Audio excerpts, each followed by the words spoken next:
2025 भर्तियों का वर्ष आज ही सुनिश्चित करें अपना सिलेक्शन और डाउनलोड करें तैयारी कर लो ऐप। राजस्थान कर्मचारी चयन बोर्ड द्वारा करवाई जा रही थर्ड ग्रेड शिक्षक भर्ती शुरू तो हो गई है, आवेदन लेने भी शुरू कर दिए हैं, लेकिन इससे प्रदेश के लाखों युवाओं में निराशा फैल गई है। एक तरफ आवेदन तो दूसरी तरफ निराशा, नाराजगी और सपने टूट रहे हैं। जी हां, 15 लाख से ज्यादा युवाओं के लिए निकली ये भर्ती ऊंट के मुंह में जीरे के बराबर है। ये भर्ती लंबे इंतजार के बाद आई है। कई युवा महीनों से इसका बेसब्री से इंतजार कर रहे थे, लेकिन जैसे ही राजस्थान कर्मचारी चयन बोर्ड ने विज्ञापन जारी किया, उम्मीदें टूटती नजर आई। भर्ती में इस बार कुल 7,759 पद ही निकाले गए हैं, जिसमें लेवल 1 में 5,636 पद और लेवल 2 में 2,123 पद शामिल हैं। अब जरा सोचिए, जब राज्य भर में 15 लाख से अधिक उम्मीदवार आवेदन करने की तैयारी कर रहे हैं, तो इतने कम पदों पर भर्ती होना युवाओं के लिए कितनी बड़ी निराशा की बात है। इसी वजह से प्रदेश भर में अब युवाओं में गुस्सा और नाराजगी दोनों बढ़ रहा है।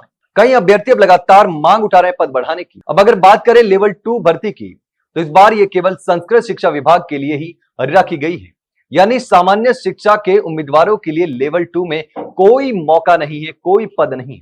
वहीं लेवल 1 में संस्कृत शिक्षा के 636 पद और सामान्य शिक्षा के करीब 5,000 पद शामिल हैं। इसमें भी विषयवार बात करें तो विज्ञान और गणित के सबसे अधिक यानी कि 1,043 पद हैं। इसके अलावा संस्कृत के 389, हिंदी के 174, अंग्रेजी के 221 और एसएसटी यानी सोशल स्टडीज के 296 पद रखे गए हैं। इतने कम पदों के कारण ही अधिकांश उम्मीदवार खुद को ठगा हुआ महसूस कर रहे हैं। बोर्ड ने इन पदों के लिए आवेदन प्रक्रिया शुरू कर दी है 7 नवंबर से, जो 6 दिसंबर तक चलने वाली है। लेकिन इसके साथ ही एक और बड़ा विवाद भी जुड़ गया है। महिला आरक्षण को लेकर सरकार ने पहले घोषणा की थी कि शिक्षक भर्ती में महिलाओं को 50% आरक्षण दिया जाएगा। अब इस भर्ती में 30% आरक्षण लागू किया गया है।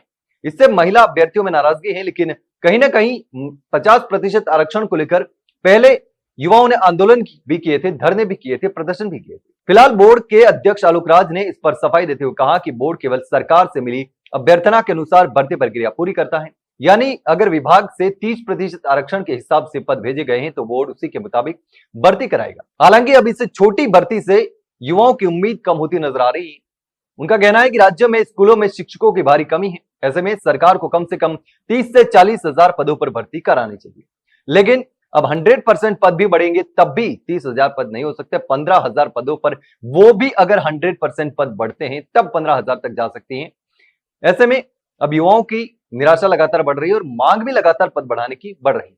वही अब शिक्षा विशेषज्ञों का मानना है कि 7,759 पद प्रदेश की शिक्षा व्यवस्था की जरूरत के मुकाबले बहुत कम है। इससे न केवल बेरोजगारी बनी रहेगी, बल्कि स्कूलों में शिक्षकों की कमी भी बनी रह सकती है। अब देखना यह होगा कि सरकार युवाओं की इस नाराजगी को कितनी गंभीरता से लेता है। क्या आने वाले दिनों में पदों की संख्या बढ़ाई जाएगी या फिर नहीं? लेकिन इस पूरे मामले पर आप क्या सोचते हैं? कमेंट सेक्शन में कमेंट करके जरूर बताना। वही अगर जानकारी अच्छी लगी हो तो वीडियो को लाइक और शेयर जरूर करें और चैनल को सब्सक्राइब करना ना भूलें। फिलहाल के लिए इतना ही, जल्द मिलते हैं एक नई जानकारी के साथ। तब तक के लिए नमस्कार।